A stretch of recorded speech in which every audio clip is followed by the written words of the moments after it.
Imagine the modern CEO whose rise to power went exactly like this. He sets a deadly trap at the front door source of his own headquarters, and brutally hacks the company's co-founders to death. And those co-founders, his own brothers. But he doesn't stop there. He sends his armed men, their armor still dripping with his brother's blood, storming directly into the chairman's office. They strip his own father of all power and force him to hand over the company. Finally, just to tie up loose ends, he executes all of his brother's sons, his own nephews, wiped out. Hearing this, you're probably thinking, this man is a cold-blooded psychopath, a tyrant, right? But here is the wildest part of history. This man wasn't condemned to infamy. Instead, he was practically worshipped by scholars, historians, and everyday people alike. He is universally recognized as the absolute greatest emperor in Chinese history. That's right. He is the absolute core of the mighty Tang Dynasty, the architect of a golden age, Emperor Taizong, Shimin. Hello everyone, and welcome to Chronicles of the East. To truly understand Shimin, we must confront the bloodbath of 626 AD, the infamous Xuanwu Gate incident. Many people think he simply turned dark, but the reality, more than half of the Tang Empire was conquered by his sword. He was a born military prodigy. He took up arms at 18. At 24, during the legendary Battle of Hulao, he captured two rival kings in a single stroke, fast-tracking the unification of China. But he outshone the master, my friends. His achievements were so staggering that his father had to invent a brand new title just to reward him. Grand Director of Heavenly Strategies, placing him above every noble and minister. How do you think the Crown Prince felt? Paranoia set in. The Crown Prince's faction frantically suppressed Shimin, stripping his military power, and even plotted to assassinate him at Kunming Lake. Pushed to the absolute brink, Shimin revealed the most terrifying aspect of his character. Absolute, cold-blooded decisiveness. Zero internal friction. On July 2nd, 626 AD, at the Xuanwu Gate, he didn't play defense. He launched a preemptive strike. With a single arrow, he shot his own brother dead. His loyal general, Yu Qigong, mercilessly hunted down and slaughtered his other brother. Immediately after, General Yu Qigong, still gripping his blood-soaked weapon, marched directly onto the emperor's private boat. One look at this terrifying scene, and the aging emperor knew instantly the Tang Empire had changed hands. 3 days later, Shimin was officially named Crown Prince. 2 months later, his father stepped down. At just 28 years old, stepping over the blood of his own flesh and blood, Shimin ascended to the ultimate throne of the Tang Dynasty.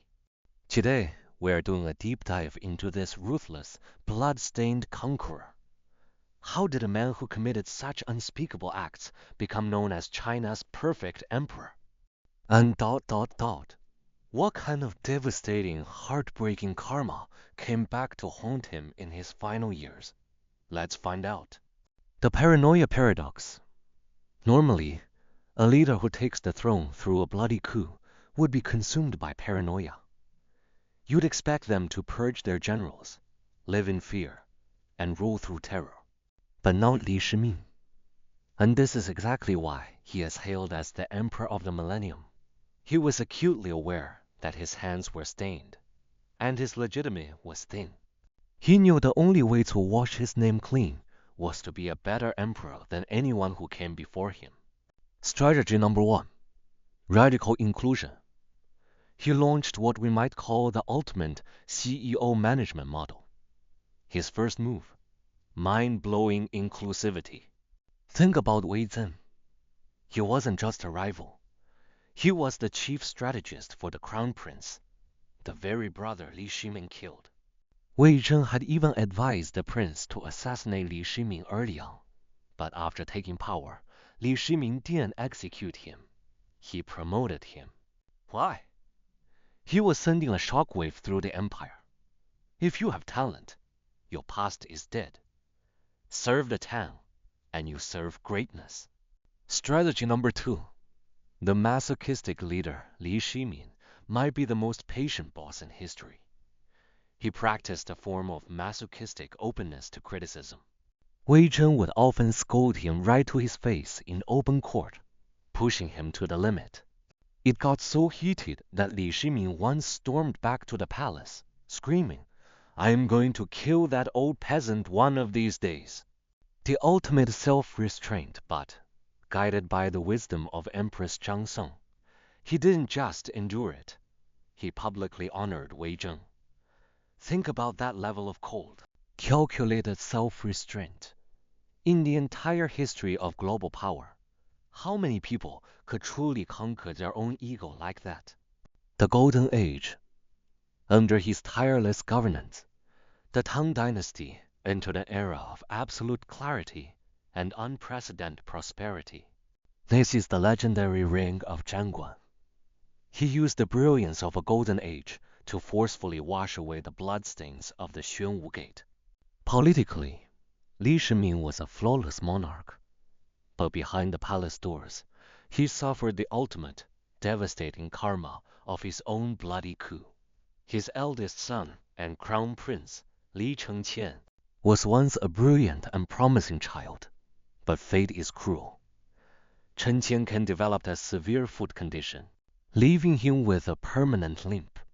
For the heir to the mighty Tang Empire, this physical flaw bred deep insecurity, paranoia, and a crippling sense of inferiority. And here, Li Shimin made the exact same fatal mistake his own father did. While having an official heir, he began heavily favoring another son, the brilliant and ambitious Prince Wei, Li Tai. Li Tai's royal treatment and power soon rivaled that of the crown prince himself. For Chen Qian, it was like watching a nightmare repeat itself. He was staring at the exact same bitter rivalry that played out between his father and his murdered uncle.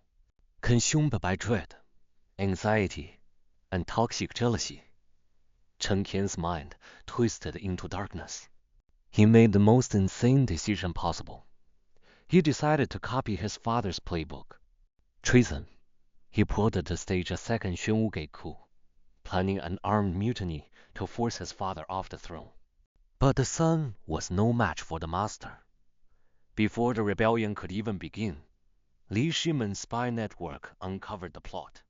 It was crushed instantly. Chen Qian was stripped of his royal titles, exiled as a commoner, and died shortly after in absolute despair. This became the greatest agony of Li Shimin's twilight years. He spent his entire life proving he was a good emperor, only to realize, with profound tragedy, that the violent, blood-soaked example he set had trapped his own flesh and blood in a vicious, unbreakable cycle of destruction. Let's return to the question we asked at the very beginning. Was Li Shimin a good man? As a son and a brother, he was ruthless, his hands drenched in blood. As a father, he watched his own children destroy each other. By any traditional standard of morality, the answer is a resounding no. But was he a good emperor? The answer is an absolute, undeniable yes. He inherited a shattered, war-torn realm from the ashes of the Sui dynasty and forged it into the most powerful, prosperous, and open superpower in the world at the time. He injected an unparalleled spirit of confidence and tolerance into the very DNA of Chinese civilization. History is never a black and white fairy tale. It is written in the complex shades of human gray. Li Shimin spent a lifetime of grueling, relentless dedication to the throne to pay the price for the bloody coup of his youth. He won the empire. He won history. But he lost the one thing ordinary men take for granted: simple, quiet peace of a family. Now, I want to hear from you. What would you have done if you were the crown prince, Li Chengqian, facing a biased father and the imminent threat of losing the throne? And the Xuanwu Gate incident itself. Do you believe Li Shimin planned it all along, or was his back truly forced against the wall? Let me know your thoughts in the comments below, and let's discuss. If you enjoyed today's journey into the past, please don't forget to hit that like button, subscribe to Legends in Ink, and ring the notification bell. Your support is what keeps these stories alive. Until next time.